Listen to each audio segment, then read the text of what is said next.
हमारे हॉस्पिटल्स में ICU beds waiting पे है, पेशेंट्स के लिए बेड्स नहीं है। It's a very very helpless, यानी मुझे इतना हेल्पलेस और लाचार कभी फील नहीं हुआ है। प्लीज सेफ रहो। अगर आपको लग रहा है कि आपको 1 साल से कोरोना नहीं हुआ है इसलिए आप कोई सुपर हीरो हो या आपकी इम्यूनिटी बहुत अच्छी है और आपको ऐसे कुछ नहीं होगा, तो आप गलत फहमी में हो। We do not want, we really don't want any of you to be in that situation. आपको अभी 1 साल से कोरोना नहीं हुआ है या आपको पिछले साल कोरोना होकर जा चुका है, इसका मतलब ये नहीं है कि आपको वापस कोरोना नहीं हो सकता। You can still get COVID. ऐसे वक्त में जब कोरोना ने पूरे देश में कोहराम मचा रखा है, स्वास्थ्य व्यवस्थाएं चरमरा गई हैं, आपको कितना सावधान रहने की जरूरत है, ये बयां किया है मुंबई की एक डॉक्टर तृप्ति गिल्दा ने। सोशल मीडिया पर उनका ये वीडियो खूब शेयर हो रहा है। कोरोना के भयावह हालात को बयां करते हुए डॉक्टर तृप्ति भावुक हो गयीं, लेकिन उनकी बताई एक एक बात आपके लिए सुनना बेहद जरूरी है और उनका पालन करना भी। बहुत सारे डॉक्टर्स की तरह मैं भी बहुत परेशान हूँ, इसलिए मुझे लगा कि शायद मैं आपको अगर कुछ चीजें बताना चाहती हूँ और मैं शायद अगर ये बताऊंगी और अगर आप लोग सेफ रहोगे तो I might be at more peace. जैसे आपको सबको पता है कि बॉम्बे की हालत तो बहुत खराब है और धीरे धीरे बहुत सारे शहरों की और बहुत सारे स्टेट्स इवन टाउन्स की हालत खराब होते जा रही है। बॉम्बे की हालत तो इतनी खराब है कि हमारे हॉस्पिटल्स में आईसीयू बेड्स वेटिंग पे है, पेशेंट्स के लिए बेड्स नहीं है। It's a very very helpless, यानी मुझे इतना हेल्पलेस और लाचार कभी फील नहीं हुआ है। We have to literally manage patients at home with oxygen and this is not something we are enjoying. So I really want all of you to follow a few things that I really am requesting you to follow.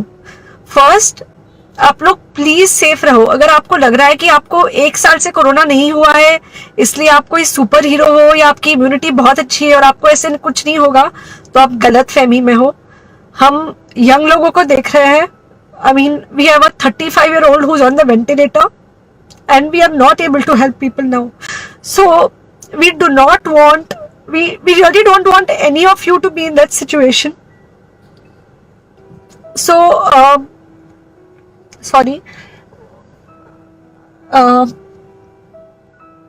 I think ये जो emotional breakdown है हम doctors में अब सबको कोई ना कोई समय हो रहा है because we've not been so helpless. Okay, so most importantly, please take care of yourself. Right now COVID is everywhere around you. Okay, तो अगर आप घर से बाहर निकलो, maybe you meeting your friends, maybe you meeting your family, it does not matter, you have to be masked. Okay, just because आपको अभी 1 साल से कोरोना नहीं हुआ है या आपको पिछले साल कोरोना होकर जा चुका है, इसका मतलब ये नहीं है कि आपको वापस कोरोना नहीं हो सकता. You can still get COVID. तो please keep yourself very well masked at all times.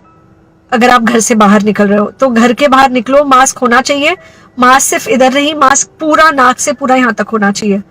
दूसरी बात, अगर आपको कुछ होता है, अगर आपको बुखार आता है या कुछ होता है, पैनिक मत होइए. Do not get unneeded investigations done. आपके जो फ्रेंड्स है या कोई भी है उनको बोलो पैनिक में होकर एडमिट ना हुए हॉस्पिटल में. फिलहाल जो सिचुएशन है वो ऐसी है कि बहुत सारे हॉस्पिटल्स में स्टेबल पेशेंट्स एडमिट हो रहे हैं और बहुत सारे लोग जिनको एक्चुअली ऑक्सीजन की जरूरत है उनके लिए हमारे पास बेड नहीं है. इनफैक्ट हम लोग घर में लोगों को ऑक्सीजन देके मैनेज करने की कोशिश कर रहे हैं और ये हमने पहले कभी नहीं किया है कि हम इतने सारे लोगों के लिए बेड्स ढूंढ रहे हैं, इतने सारे लोगों को घर में मैनेज करने की कोशिश कर रहे हैं. So please leave beds for people who actually need it, who have pneumonia, who need oxygen and who will need to be under very close medical care. Third thing, if you have not taken the vaccine, अगर आपने vaccine नहीं ली है किसी भी कारण से, हो सकता है आप ट्रैवल कर रहे हो सकता है आपको वैक्सीन की हिचक हो सकता है आपने कुछ व्हाट्सएप पे फॉरवर्ड पड़ा हो कि वैक्सीन की वजह से कुछ साइड इफेक्ट्स हो रहे हैं या कुछ हो रहा है. It's untrue. Please take your vaccine.